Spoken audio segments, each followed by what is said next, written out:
The overall goal of this cell-based assay is to identify and characterize molecules capable of stimulating or inhibiting G-protein-coupled receptor-mediated intracellular calcium mobilization.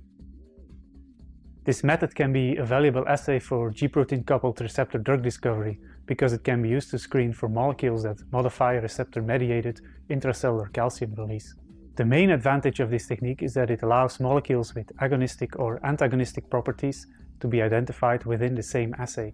This assay may help in the discovery of novel drug candidates that act on G-protein-coupled receptors, promising therapeutic targets that play a role in many human diseases.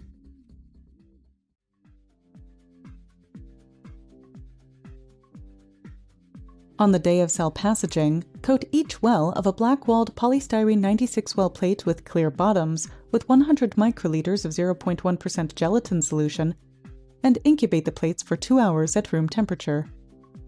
While the gelatin is solidifying, use a trypsin EDTA solution to lift the cells of interest from the bottom of their culture flask, resuspending the cells in fresh growth medium in a 50 milliliter conical tube once they have detached.